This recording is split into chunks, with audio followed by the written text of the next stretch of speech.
The night had already stretched its inky fingers across the city by the time I decided on one last fare. My name is Damon, and after countless hours behind the wheel, the hum of the engine and the rhythmic swipe of the wipers against a drizzling rain had become a lullaby of sorts. I was ready to call it quits, ready to head home to the quiet of my small apartment. That was the plan, at least, until the app chimed one last time. A request from a part of town that even the street lamps seemed to have abandoned. I hesitated, thumb hovering over the decline button, but there was something almost magnetic about it. A pull I couldn't quite shake off. Reluctantly, I accepted. I found her standing under the pale glow of a flickering street lamp. She was an unremarkable figure, draped in a heavy coat, the hood pulled low over her face. Something about her posture, the way she seemed folded into herself, sent a ripple of discomfort down my spine. I unlocked the doors and she slid into the back seat without a word. "Where to?" I asked, glancing at her through the rearview mirror. Instead of an address, she handed me a slip of paper with coordinates, numbers that made no sense for city travel. I input the coordinates into the GPS, my brow furrowing as I noticed the route it suggested. It wasn't a destination. It was a direction leading out of town, into the sprawling countryside that I knew ended in dense, untamed forest. I hesitated, my hand pausing on the gear shift. "Are you sure about this?" I tried to catch her eye in the mirror, but her face remained obscured by shadow. "Just drive." Her voice was soft, barely above a whisper, but it carried an edge that prickled the hair on the back of my neck. There was a command in her tone that I couldn't, or perhaps didn't want to, disobey. The city lights dimmed in the rearview mirror as we ventured into less familiar territories. The road was a snake of asphalt, coiling tighter as civilization fell away. My GPS lost signal, leaving us to follow the moonlit path revealed by my headlights. That's when things began to turn eerie. I noticed it first in the corner of my eye, a flicker of movement in the mirror. I looked, catching only the dark road we'd left behind. But then, there it was again. A glimpse of something impossible. A landscape that didn't belong. A forest dense with trees that twisted toward the sky, branches writhing like tendrils in a slow dance. I blinked hard, and when I opened my eyes, it was just the road again, empty and unchanging. "Did you see that?" My voice was tight, strained. "Keep your eyes on the road," she said. The softness was gone from her voice, replaced by something colder. I obeyed, but the unease had already taken root. With each mile, the scenery grew more bizarre. In the rearview mirror, images flickered and warped. Now a vast desert stretched out, sands shifting as if alive, swallowing the road whole. Then, a moment later, an ocean, its waters dark and roiling, lapping hungrily at the asphalt. Each glance brought a new vision, each more disturbing than the last. The impossibility of these sights gnawed at my sanity, a creeping terror that settled in the pit of my stomach. "Who are you?" I finally asked, my voice barely above a whisper, afraid of breaking the spell or perhaps afraid of what might answer. "Just drive," she repeated, her voice a chilling monotone that seemed to echo too long in the confines of the car. As the night deepened, so did the darkness around us. No more moon, no more stars, just the suffocating black and the cold glow of my headlights. Even the air felt thicker, harder to breathe, as if the very atmosphere was closing in around us. That's when I realized this fare was not ordinary, and neither was she. My grip tightened on the steering wheel, knuckles white, as a primal fear took hold. I was no longer driving. I was being driven, by the route, by her, by the creeping dread that something truly horrific was waiting at those coordinates. And in my rearview mirror, the world behind us kept changing, a silent film of nightmares that no one should ever witness. What was happening? Where was she taking me? But I already knew there would be no answers. not from her. I was trapped in this journey, spiraling towards something unknown and utterly terrifying. And all I could do was drive deeper into the night. As the endless road unfurled before us, the silence in the car grew heavy, oppressive, like the air before a storm. My passenger remained as still as a statue, her presence an unyielding weight in the back seat. I couldn't shake the feeling of being watched, though every time I dared a glance in the rearview mirror, all I caught was the shadow of her hood, her face eternally hidden. The terrain outside began to twist in impossible ways. Roads that should have led to nowhere turned into elongated stretches that defied physics, looping over themselves like the intricate design of a Mobius strip. Buildings in ruins appeared and vanished, replaced by dense forests with trees so tall their tops were swallowed by the mist. As I drove, a dissonance started to build in the air, a static whisper that seemed to sync with the thrum of the engine. The radio, which had been silent, crackled to life spontaneously. It was static at first, then whispers layered upon whispers, as if a crowd were speaking in unison from a great distance. Their words were indistinct, but the sound made my skin crawl. It was as if the very air around us murmured with the voices of the unseen. The more I listened, the more the whispers seemed to mold into a language I couldn't understand. A cold, lilting cadence that sounded both ancient and alien. I reached out to turn off the radio, but my hand halted as the static coalesced into a clearer voice. It was her voice, whispering directly into my ear. Yet she remained silent behind me, an enigma wrapped in shadow. "Just drive," the voice whispered, both through the radio and inside my head. An echo that felt like a violation. I slammed my hand down, turning off the radio, but the whispers didn't stop. They never stopped.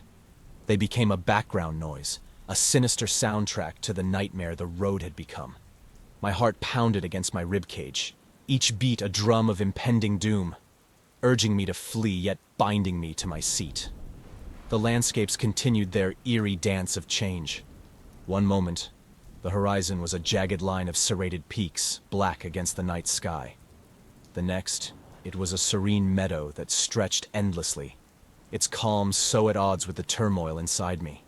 Each shift was a visual gasp, a glitch that my brain struggled to comprehend. In an attempt to anchor myself to something real, something tangible, I spoke. "Where are we going?" My voice broke the seal of silence, and I immediately regretted it, fearing her answer. She didn't speak at first, and I thought she might not answer. But then, almost inaudibly, she said, "To see the truth." The vagueness of her words did nothing to soothe the growing dread. What truth needed such a foreboding journey to be revealed? I felt the car move beneath me as if it were alive, the steering wheel subtly resisting my control, guiding us down this predetermined path of madness. The road narrowed, and the trees leaned closer, their branches scratching against the car like the caresses of dead fingers. Fog began to roll in, thick and fast, swallowing the beam of my headlights and cloaking everything in a suffocating white veil. Visibility dropped to near zero, and I slowed to a crawl, afraid of what might emerge from the mist. Then, as suddenly as it had appeared, the fog cleared, and we were on a bridge. But not just any bridge. This one was impossibly suspended over a chasm so deep the bottom was lost to darkness. The sides of the chasm glimmered faintly with what looked like the lights of a city, or perhaps phosphorescent creatures clinging to the rocks. The sight was dizzying, surreal, and utterly terrifying. The car began to pick up speed on its own, the engine growling as if hungry for the void below. I fought for control, but it was like wrestling a phantom, my efforts futile against the invisible force propelling us forward. "Stop the car!" I shouted, not sure if I was pleading with her or the vehicle itself. "Just a little further," she whispered, her voice a chilling caress that made me shudder.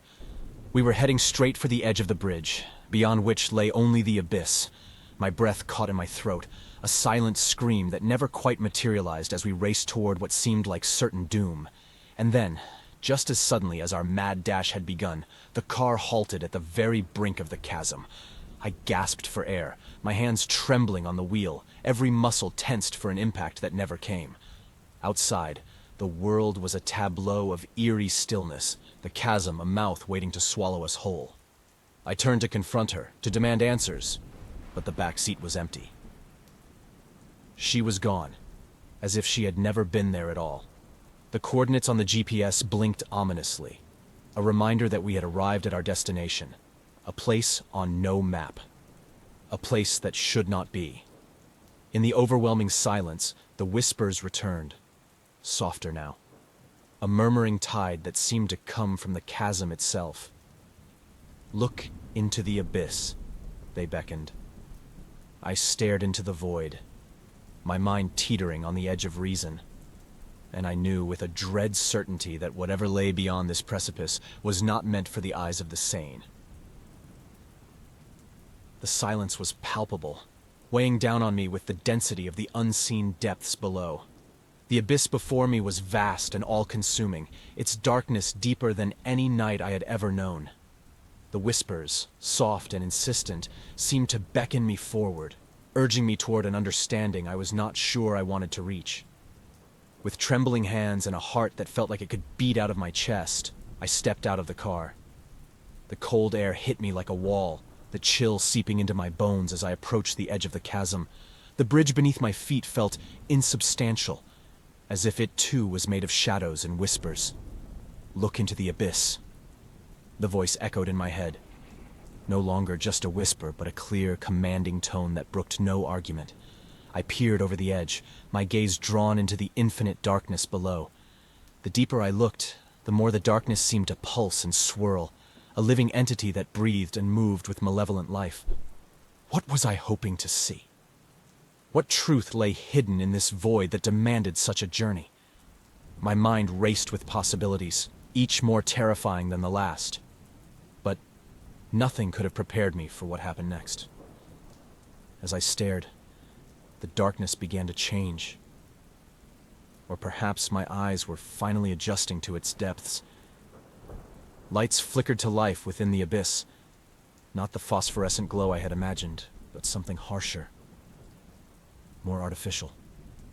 They blinked in and out of existence, forming patterns that my brain struggled to interpret. And then, with a sudden clarity that made my blood run cold, I saw them. Eyes. Countless eyes staring back at me from the void, their gazes piercing and accusatory. I stumbled backward, gasping for air, my mind reeling from the sight. The eyes continued to stare, their presence an undeniable demand. They wanted something from me, something I was not sure I could give. The whispers grew louder, now a cacophony that filled my head, drowning out all other thought. "Understand," they urged. "See. Know." But what was it I was supposed to understand?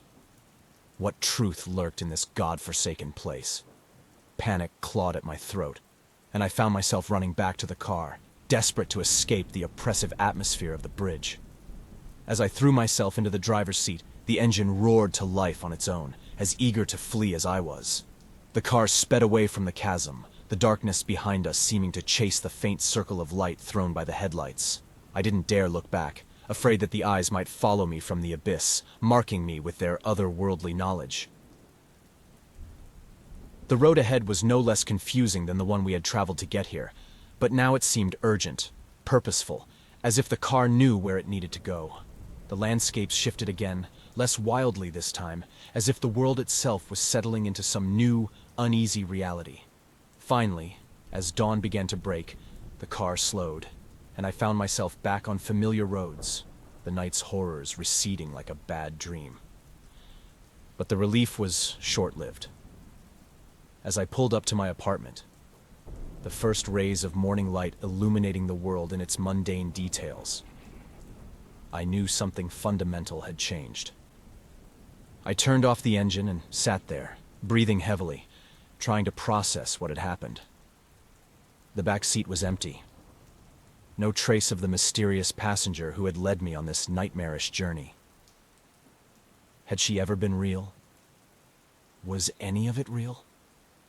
As I got out of the car, A piece of paper fluttered to the ground from the passenger seat. It was the same slip with the coordinates, but now there was an additional line written in a hurried, jagged script. Look deeper. Drive further. Know the truth. Chilled to the bone, I crumpled the paper in my fist, a decisive act to end whatever madness had gripped me. Yet as I walked to my apartment, the echoes of the whispers followed me. A lingering promise or a threat that the journey was far from over.